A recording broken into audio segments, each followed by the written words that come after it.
Okay, was I right about you loving him? I knew he'd get some new fans tonight.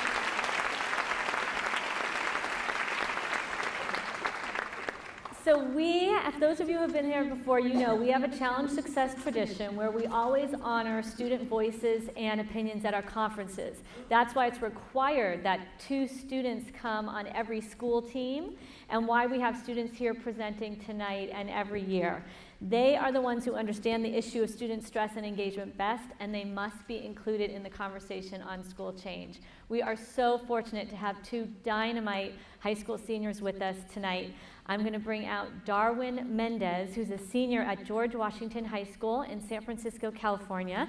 Darwin is from El Salvador and has been in California since middle school, and he's been working on the mentor program with his Challenge Success George Washington High School team. Big round of applause for Darwin.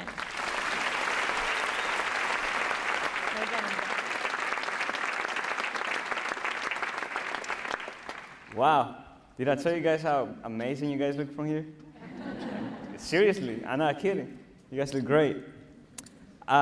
Just as Denise said, my name is Darwin Velasquez.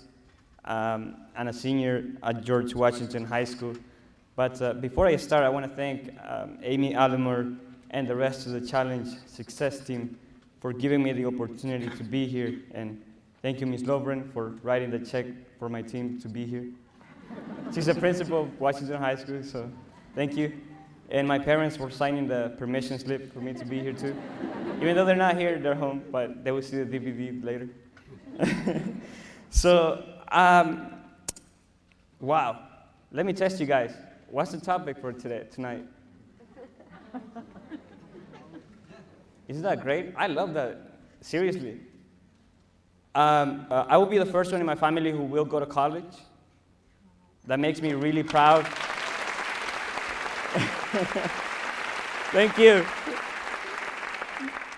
It's something that I never thought about in middle school, but it's been always there.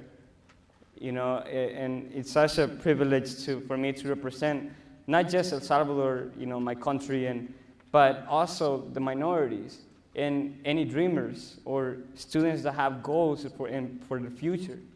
So I feel like I represent every single one of them. I want to talk about my schedule. I'm only taking 2 AP classes. For some of you as a student,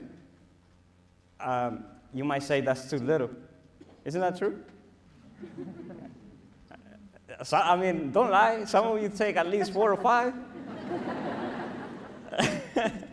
But, I mean, I'm only taking 2 AP classes because I know I can handle it. I know that with 2 AP classes, I will be successful. I will be a decent grade. I'm not a 4.0 student, by the way. I'm usually between C's and B's. But here's the point, that most students in AP classes, I'm sorry if I'm judging you, but I don't mean to do it, but you seem to take advantage of it. Like, I mean, you are smart, and, you know, I really understand that, but you don't even have a reason to take those classes. You probably do it because your peers, someone in your life is making you do that, or because your race or anything like that is telling you, oh, you got to take this class. So my advice to you students is don't take your classes just because someone else told you to do it. Do it because you want to. I'm taking AP Psychology because I love learning about the brain and how the brain works. And I'm taking AP American Democracy because I love learning about government. I love learning how the politics work in the United States. Not just in the United States, but internationally. I just love that stuff, you know? So my passion that's the point I want to get tonight, that if you're happy with what you have and what you're doing, you won't even feel the stress. As a teacher, as a student, as a principal,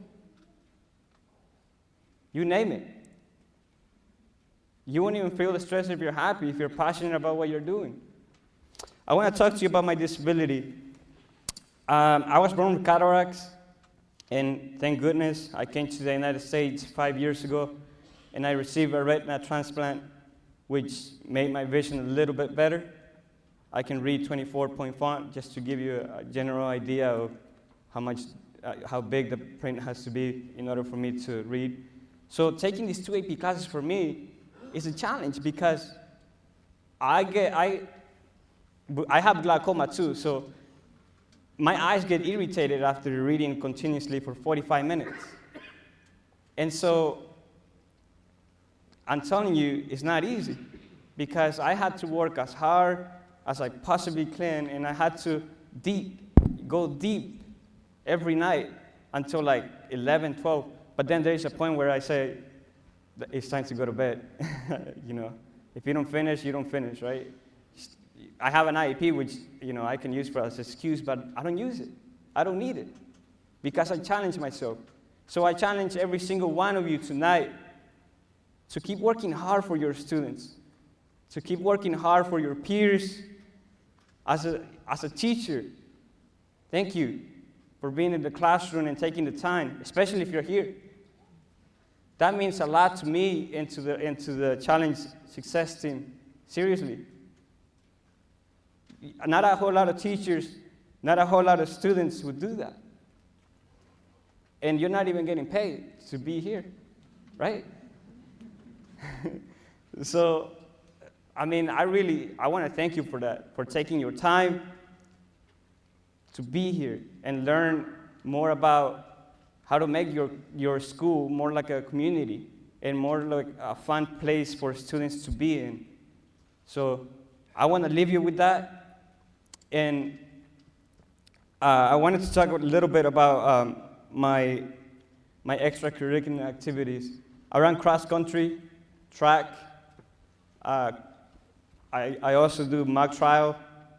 And I don't want to keep naming my extracurricular activities, but because, I'm running out of time already. But seriously, I also do this program called Athletes in Math Success. We dedicate our time to be elementary students' mentors. So they look up to us. So tonight, I want to encourage you as a student, as a principal, as a teacher, as a parent that is here tonight. I want to encourage you to be happy in the place you are. If you remember, I told you, if you're happy, you won't even feel the stress. So remember, your time is valuable, and there are a lot of students like me and Maddie that she will be here in a few minutes that appreciate your time. So thank you.